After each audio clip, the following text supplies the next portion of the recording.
श्री शिवाय नमस्तुभ्यम। दोस्तों, मेरे चैनल में आप सभी का स्वागत है। आज हम वीडियो में जानकारी शेयर करने वाले हैं पशुपतिनाथ व्रत उद्यापन विधि से।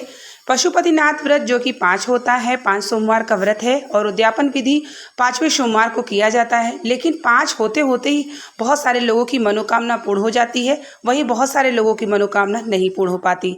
जब भी हम कोई व्रत रहते हैं तो उसकी उद्यापन विधि भी हमें विधि पूरी अच्छे और जानकारी से कर लेना चाहिए, ताकि हमारी मनोकामना भी महादेव 5 पूरी होते होते पूर्ण करें। तो आज हम आपको वीडियो में जानकारी यही शेयर करने वाले हैं कि पशुपतिनाथ का जो व्रत उद्यापन विधि है वो हमें किस नियम से करना चाहिए।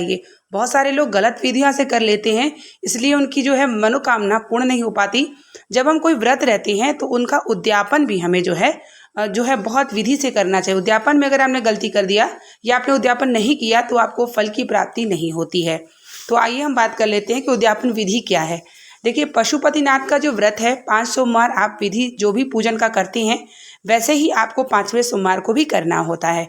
जैसे कि आप सुबह पूजा की थाली लगा के जाते हैं, फिर शाम को आप 3 भाग लगाते हैं। 2 भाग भगवान शिव के पास और 1 भाग अपने लिए और 1 भाग अपने द्वार पे दिया रखते हैं और 5 दिया भगवान शिव के मंदिर में एक लाइन से रखते हैं। ये सब आपका 5 दिन तक चलता रहता है।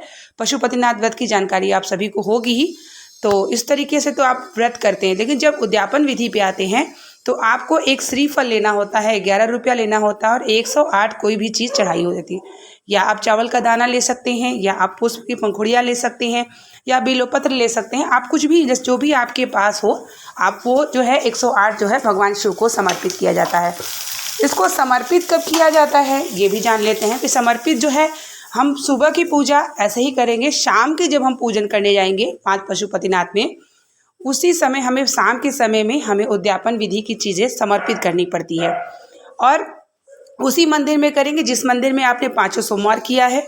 उसके बाद आप जब भगवान को श्रीफल पहले भोग वगैरह लगा लेंगे, उसके बाद श्रीफल 11 रुपया और 108 बार आपको श्री शिवाय नमस्तुभ्यम का मंत्र को बोलते हुए, अपने मन की भावना को बोलते हुए एक एक चीज़ भगवान शिव पर धीरे धीरे समर्पित करना होगा।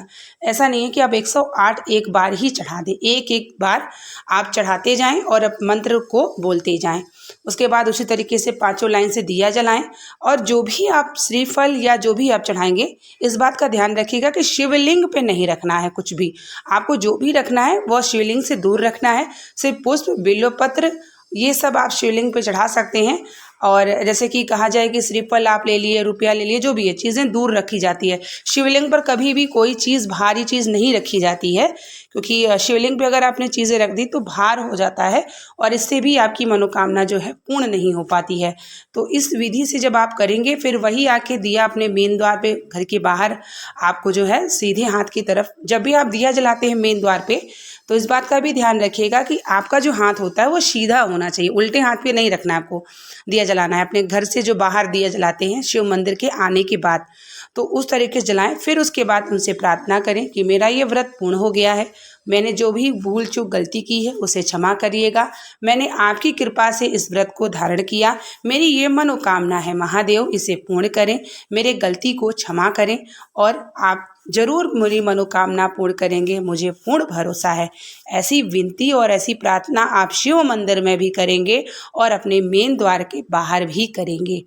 जिस दिन उद्यापन विधि रहेगा उस दिन आपको भगवान शिव का मंत्र का जाप, वैसे तो 5वें सोमवार आपको भगवान का मनन करते रहना चाहिए। और इस तरीके से जब आप विधि विधान से पशुपतिनाथ व्रत का उद्यापन करते हैं और 5 नियम से करते हैं, तो महादेव 5 नहीं 2 या 3 होते होते ही मनोकामना पूर्ण कर देते हैं। मान लीजिए कि आपकी मनोकामना नहीं पूर्ण हुई तो आप 3 महीना रुके, फिर से पशुपतिनाथ व्रत रखें। दूसरे में भी नहीं होता तो फिर रुके, फिर करें। तीसरे में होते होते महादेव आपकी मनोकामना पूर्ण कर देते ही हैं। तो उद्यापन विधि को आप सभी जान ही गए होंगे। जो भी उद्यापन विधि मैंने आपको शेयर किया है, यह स्वयं भी मैंने पशुपतिनाथ व्रत किया है और पूज्य पंडित प्रदीप मिश्रा की कथा सुनती हूँ बराबर, और मैं सुनती हूँ वही आप लोगों को शेयर करती हूँ। उम्मीद करते हैं कि वीडियो आपको पसंद आई होगी। तो प्लीज़ चैनल पे नए जुड़े हैं तो चैनल को सब्सक्राइब कर लीजिए। बहुत सारी वीडियो मैं आप लोगों के लिए शेयर करती रहती हूँ। मिलते हैं नेक्स्ट वीडियो के साथ, तब तक के लिए श्री शिवाय नमस्तुभ्यम। हर हर महादेव।